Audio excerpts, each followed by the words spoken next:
राधे राधे दोस्तों, कैसे हैं? और आपका स्वागत करते हैं आज के टॉपिक में।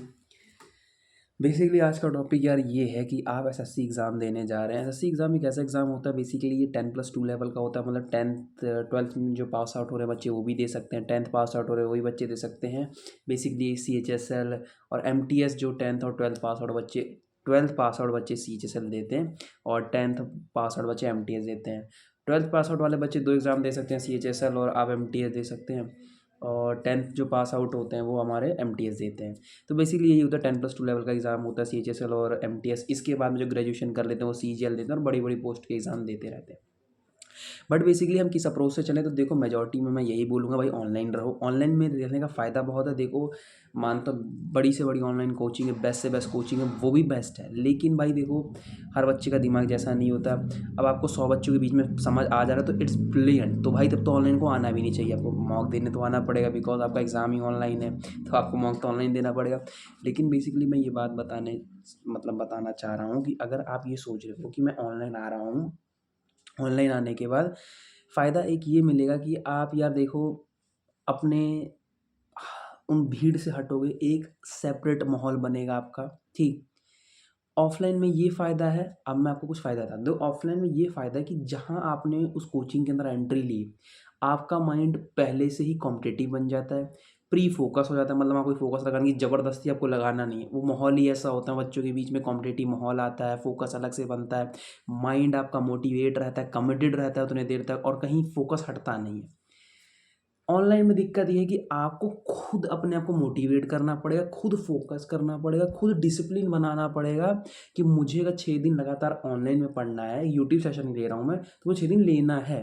वो ब्रेक खुद से नहीं आपको करना, क्योंकि आपके अंदर एक इंडिपेंडेंट हो जाती है कि हाँ, मुझे कोई डाँटने वाला नहीं है, मुझे कोई देखने वाला नहीं है, तो मैं उस चीज़ को कर सकता हूँ। देखो होता है कहीं न कहीं मन की छेड़छाड़ी होती है, बट वो ऑफ़लाइन में नहीं हो पाती, बिकॉज़ आपके सामने टीचर होते हैं, 100 लोग होते हैं, उसमें कोई भी ना तो उठ सकते हो भाई, 2 घंटे की कोचिंग है तो मैं नहीं जा सकता, मुझे बैठना पड़े तो बैठना पड़ेगा। तो वहाँ पे एक कंसिस्टेंसी बन जाती है, क्योंकि आपको भाई मंडे टू सैटरडे जाना होगा। आपका फ़ोकस बना रहता है कि हाँ यार, आज इस सब्जेक्ट की क्लास है, इंटरेस्ट बना रहता है, कॉम्पिटिशन का माहौल रहता है। सीरियस वाले बच्चों की बात बता रहा हूँ। और वैसे बच्चों के लिए तो यार ऑनलाइन ऑफलाइन कुछ नहीं, लेकिन जो सीरियस हैं कि हाँ मुझे एग्ज़ाम निकालना है, तो इसलिए ये डिफ़रेंस होता है ऑनलाइन और ऑफ़लाइन का। बिकॉज़ आपको हर चीज़ ऑनलाइन में तो खुद ही बनानी है, आपको शेड्यूल खुद बनाना है, टू डू लिस्ट बनानी रहती है। आपको डिसिप्लिन अपने अंदर खुद बनाना रहता है, क्योंकि आपको पता है कि जहाँ आपने थोड़ा फ्री अपने आप को दिया तो आप कुछ भी कर सकते हो ऑनलाइन में, क्योंकि आपको कोई नहीं देख रहा है। आपके सामने कोई एक गार्जियन नहीं है, क्योंकि भाई आप जो कर रहे हो आप खुद कर रहे हो। ऑफ़लाइन में एक आपके सामने एक टीचर होता है, वो चीज़ें नहीं कर पाते भाई, जो आप मतलब फ्री नहीं हो पाते अपने से उतने घंटे, 1 घंटे उसके पास पढ़ रहे हो आप। अब दूसरा रीज़न ये है कि भाई ऑनलाइन में फ़ायदा ये होता है कि आप खुद से कर रहे होते हो तो सेल्फ कॉन्फिडेंस जो होता है वो ज़्यादा बढ़ता है एज़ कम्पेयर करेंगे हम ऑफलाइन वाले बच्चे से। देखो रीज़न ये है क्योंकि आप खुद वहाँ पे बैठे हो, आप खुद 6 घंटे 7 घंटे ऑनलाइन खुद से पढ़ रहे हो, खुद से नोट्स बना रहे हो, और जो आप चीज़ें खुद से ही कर रहे हो, तो उससे क्या होता है धीरे-धीरे आप में एक सेल्फ इंडिपेंडेंस की एक सिचुएशन क्रिएट होने लगती है धीरे-धीरे, ठीक? अब एज़ अ स्टडी में बात करूँ, ऑफलाइन में वो चीज़ आपको फ्री मतलब एक पैसे से लड्डू भर के आपको परोस दी गई है कि यार ये लो, ये चीज़ है, ये बुक है, मटेरियल है, ये ज्ञान है, ऐसा है। वो सब आपको मिल गया है।